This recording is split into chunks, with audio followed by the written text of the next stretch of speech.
As we look for people in our area who are trying to save our streets, tonight we're walking through a Delaware County cemetery, a place where evidence of the city's gun violence epidemic is hard to ignore. Many of the city's young victims are buried there, and it's also where Chris O'Connell met with one man who has seen firsthand how the violence is affecting so many. Chris, it is truly a sobering sight. Shiva, it's one of the reasons why we wanted to do this story. It is a grim reminder that there is a person, a family, a story behind every shooting, every homicide. Unfortunately, there are many of those stories to tell. Preparing their fourth plot of the day, the gravediggers at Friends Southwestern Burial Ground in Upper Darby can hardly keep up with demand. Their business is tied directly to Philadelphia's homicide rate. And as you can see by the rows and rows of freshly dug graves, business is booming. Cemetery workers say 90% of these new That's crazy as shit. Crazy as hell to hear. Look at them sisters going in there. Nothing but sisters going in there. Listen, man. This should be the story that like makes everybody say, all right, I'm on the fence, you know, la-da-dee, da-da-da. All right, this is enough. When the fucking gravediggers are complaining that y'all breaking their backs, man. Nah, man, every time you think like this is the story, it don't have no effect. Yeah. This right here. Every YouTuber, every black YouTuber that covers this side or is in this sector or whatever, where that's somewhat critical of the black community, everyone needs to do. I don't tell people what content to make. I'm not that type of guy. But this one right here, everyone should make this video, man. That's in this sector. This is fucking insane. I mean, AP, man, maybe AP can say something. You there, AP? Damn, she dropped off again. She said her headphones aren't working. Oh, okay. So, AP, man, you gotta go to Best Buy, man. I got these for $14. Shorty was thick in the back over there. You seen it? Uh-oh. Nah, I wasn't. No, I didn't see it, man. Yeah. All right, thanks, man. You got a lot of feedback. Tied directly to Philadelphia's homicide rate.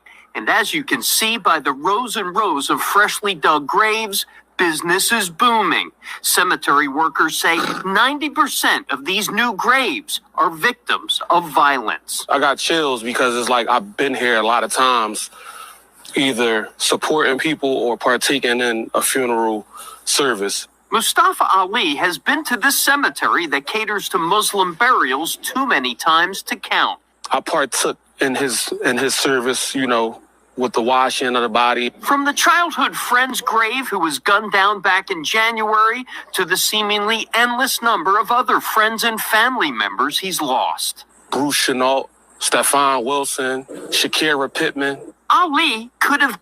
Look at all these fucking... This is insane, man. It's like a war's going on. Like shit. And just bodies everywhere. I mean, it is a war. This is... I'm speechless, man. Like, I only got nothing witty to say. Mayo, man, help me out, man. I'm speechless, man. Mayo's like, good. It is what it is, man. I mean, this is what it looks like at the end of the day. Open a new business. After you get past all the rhetoric and all the bullshit, this is what it amounts to. Rows of dead bodies. I'm finna start a new business. Oh, shit. You about to get in the ditch digging business, man? Sound like Mr. Omar. Great, Everybody hates Chris. That's right. Yeah, hey, listen, man. If you guys got kids, man, get them started early in ditch digging, man. This looks like a fucking profession a fucking great profession that's gonna pay a lot. I mean, like, think about it, man. These guys, you got plenty of work. Everybody else is struggling to find work, man. These guys got too much work. I'm too busy giving my clout of kids to talk about police and watching their hands and pay attention to how people move. That's back-breaking work. I'm cool off that. Yeah, when that money roll in, and then you could start upcharging for funeral services. Oh man, They digging that shit with I'll a be backhoe. the owner, but I ain't doing the work. Fuck that. They digging that shit with a backhoe. It don't take long. Oh, okay. It's a little bitty one. Some of them on like a lawnmower body because my pops got one, and it'll dig a grave all day long. Oh, okay. Yo, This Days, person was talking about like taking like 6-7 hours. I'm gonna be like, fuck that shit. No, it ain't nothing like shit that. It just wouldn't sad, take an man. hour for one. That shit- Days, shit Sunman Gene is hard as shit. I don't want to do no work, man. What it is probably is mentally draining because of how many they're having to dig. It's like, oh my god, another one. Yeah. It says You got here, it says here, ditch diggers in Pennsylvania make $47,000 a year.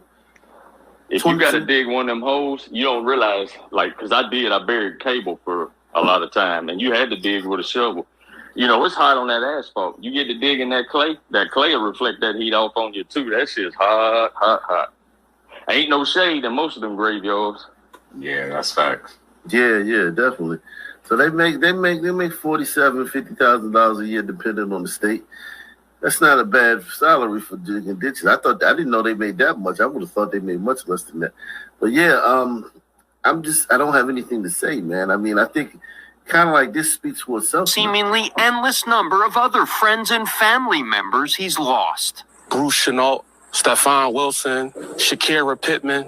Ali could have been one of those names, admitting he was once part of the city's gun violence problem. At 19, he did 6 years in prison for a firearms charge. A year later, he was shot 10 times and almost died.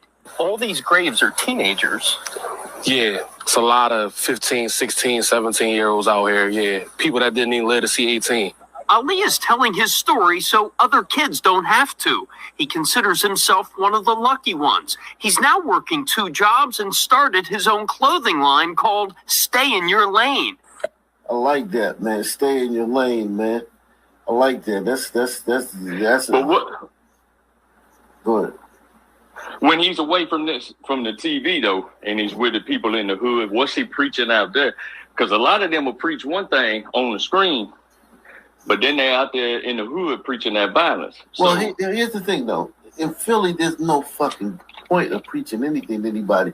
That shit falling on deaf ears. Like, there's nothing you can do about Philadelphia. All he can do is try. I mean, he's still alive, and he's doing something, and he can't save anybody in Philadelphia. Oh, I understand that, but it's the same thing as where, you know, and I've seen it around here where some people, they'll act like they in the middle, want to be cool with everybody, and then you let 2 or 3 more some men show up, and they become pure racists, and all the white folk around them is racist. And that's the same thing happens with this kind of stuff. He's preaching this stuff on TV, but when he gets out there, he's teaching the violence more because of where he was shot and all that. Yeah, no, I got you. There's no solutions. And what is he saying at the council meetings and all that kind of stuff about what needs to be done about it? Probably nothing. Well, there not is saying we need to get them locked up. So not saying we need to get them locked up. Not saying none of that. The solution is going to be to pay them. That's what they do out here, at least where I'm from. They be paying folks to not, it's a whole program to pay gang members. Instead of in there pushing to get things changed, he's in there talking about white privilege. I guarantee it how the white folks get this and this when they get that. The white folks don't get shot and beat up by the police, but we do. Yeah, definitely. Instead of seeing what's really there like we all do, he's still blinded to one side. No, but here's the thing. Here's the thing, though. Like, this guy, there's nothing he can do about this. Like, there's absolutely nothing. If he goes back to his neighborhood And he's talking about people need to get like he might get shot. He's done 6 years in the penitentiary in Pennsylvania, probably. Hard time, you know what I'm saying, in there with a bunch of psychopathic sunmen. He gets out. The next year he's shot 10 times and almost dies. If it wasn't for probably scoop and run and great surgeons, he probably would have died. And who knows what else? Those are just the highlights. He's probably been through hundreds of situations and shit. This guy's he's indoctrinated into that. He's not a candidate to be coming around talking about we need a fucking crime bill. All this guy can do is just say, man, it's just sad and it's fucked up and yada, yada, yada, and this, that, and the third. But you're not going to get no fucking crime bill talk out of a guy like this, man. It's not like, listen, man, when I look at this brother, I see myself. Not saying that like we've been through necessarily the same things, but like he could be from my tribe in Africa. You know what I'm saying? Whatever tribe he's from, it could be like we could be from the same tribe. And it's like I know that I know what the fuck his mindset is like, and he ain't fucking rocking the boat with no motherfucking tough on crime talk. He just trying to fucking survive, man, and. Seeing advertise them shirts. Yeah, I mean, do his thing, yeah. And seeing That's this, right. I'm speechless. He's standing there. He knows people in those graves. He just named a bunch of people he knows that's in there. At least if I had a son, ... You know? Yeah. Thank God, no, you're not that insane. Yeah, I mean, I'm sure he's speechless too. Like, if I'm speechless here from just looking at it, I'm sure he's speechless being there. To friend's grave who was gunned down back in January, to the seemingly endless number of other friends and family members he's lost. Bruce Chenault, Stephon Wilson, Shakira Pittman. Ali could have been one of those names, admitting he was once part of the city's gun violence problem. At 19, he did 6 years in prison for a firearms charge. A year later, he was shot 10 times and almost died. All these graves are teenagers. Yeah, it's a lot of 15, 16, 17-year-olds out here, yeah. People that didn't even live to see 18. Ali is telling his story so other kids don't have to.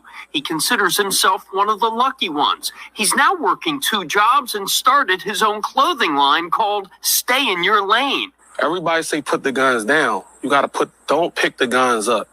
When you pick the guns up, it's easy to shoot somebody. I like that. I mean, I can work with that. Don't even pick the gun up. I mean,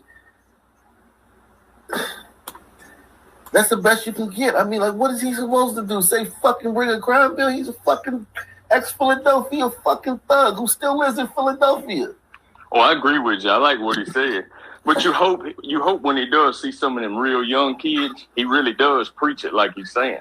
The problem is that we have DAs and judges who won't go as far as he goes.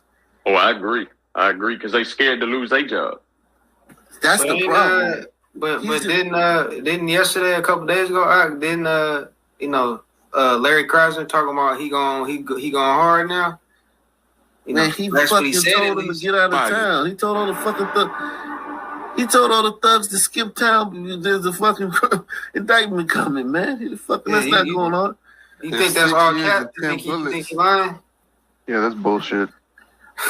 He says, if you do that one more time, I'm going to get you. Like, you need to get them now because they've done way more than one more time. Now, cemetery officials say they are literally running out of room for burial plots there. It is the same cemetery where 2 men were shot and killed at a funeral service just last month, guys. Let's hear what the news reporters have to say about it. I'm sure, because, if this was a fucking son, man, he was shot by a cop in goddamn Juneau, Alaska, they'd both be in tears. Let's see what they got to say about this.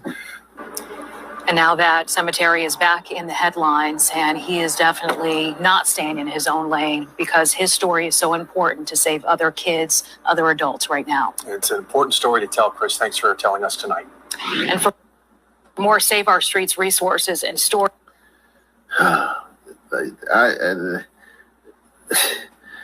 I'm speechless, man. I mean, like, I really can't. That is insane. The fucking ditch diggers are complaining because y'all working them to death. They're running out of burial plots. For teenagers. And listen, they talking about don't build no new jails, right? Well, can we take that money and build a new cemetery? Like, what the fuck? I mean, since y'all don't want to build new jails, can we build some more new cemeteries for these guys that if they went to jail, think about it. If a lot of these guys went to jail, that saves their lives going to jail. A lot of these guys.